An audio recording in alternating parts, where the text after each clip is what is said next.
Hello అండి. నేను చెప్పే దాంట్లో మీకేదైనా తప్పు అనిపిస్తే గనక, మీ అభిప్రాయాన్ని కామెంట్ రూపంలో తెలిపితే నేను సరిజేసుకోవడానికి ప్రయత్నిస్తానండి. ఇక వీడియోకెళ్తే గనక, వైఎస్ఆర్ కాంగ్రెస్ పార్టీ నాయకులు జగన్మోహన్ రెడ్డి గారి అభిమానులు ఎప్పుడు చెప్పుకొచ్చేదేంటంటే, జగన్మోహన్ రెడ్డి చాలా నిఖార్సైన రాజకీయ నాయకుడు.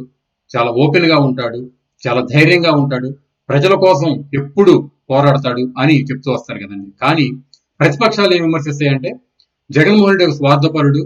అధికారాన్ని కేవలం తన కేసుల కోసం మాత్రమే, తన స్వప్రయోజనాల కోసం మాత్రమే వాడుతున్నాడు. ప్రజలకు ఉపయోగపడేది ఏది చేయట్లేదు అని వాళ్ళు చెప్తూ ఉంటారు. మరి రెండిట్లో నిజమేంటి అనేది కనుక ఆలోచిస్తే, ఖచ్చితంగా జగన్మోహన్ రెడ్డి గారు అధికారంలోకి వచ్చింది అనేక హామీలు ఇచ్చి 2019లో వచ్చారండి. అయితే 2019 నుంచి 24 లోపు ఆ హామీల్లో ప్రధాన భాగాన్ని ఆయన నెరవేర్చలేదు.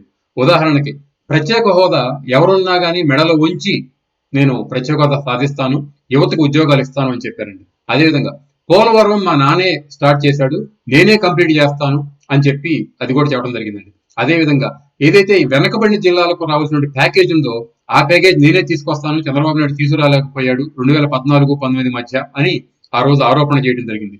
అదేవిధంగా విభజించిన తర్వాత మన రాష్ట్రానికి రావాల్సినటువంటి హక్కులు ఏవైతే ఉన్నాయో అవి చంద్రబాబు నాయుడు తేవడం లేదు, నేను గట్టిగా పోరాడి మొత్తం సాధిస్తాను అని హామీలు ఇవ్వడం జరిగింది.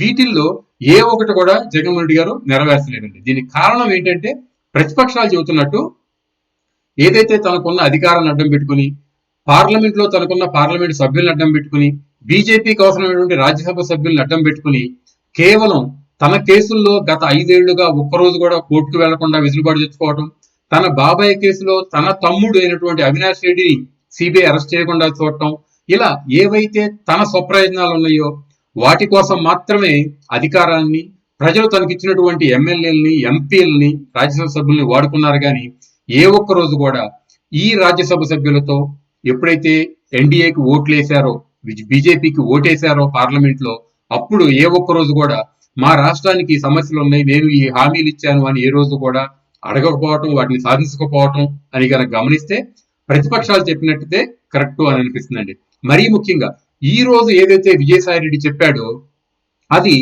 ప్రతిపక్షాలు చెప్పిన విధంగా కేవలం పార్లమెంటు సభ్యుల్ని, అధికారాన్ని తమ స్వప్రయోజనాల కోసం మాత్రం వాడారు అనేది రూఢి అవుతుంది. అదేంటంటే, ఈ రోజు కేంద్ర ప్రభుత్వానికి ఒక స్వీట్ వార్నింగ్ ఇవ్వటం, లేదు మా రాజ్యసభ సభ్యులు మీరు కొనుక్కోండి అని చెప్పటం ఆలోచనలు తెలియదు కానీ, ఈ రోజు మాట్లాడుతూ మాకు 15 మంది పార్లమెంట్ సభ్యులు ఉన్నారు, 11 మంది రాజ్యసభ సభ్యులు ఉన్నారు, మీకు అంటే బీజేపీకి, ఎన్డీఏకి రాజ్యసభలో బలం లేదు, మా బలమే మీకు అవసరం ఉంది, అది గుర్తుపెట్టుకుని పనిచేయండి.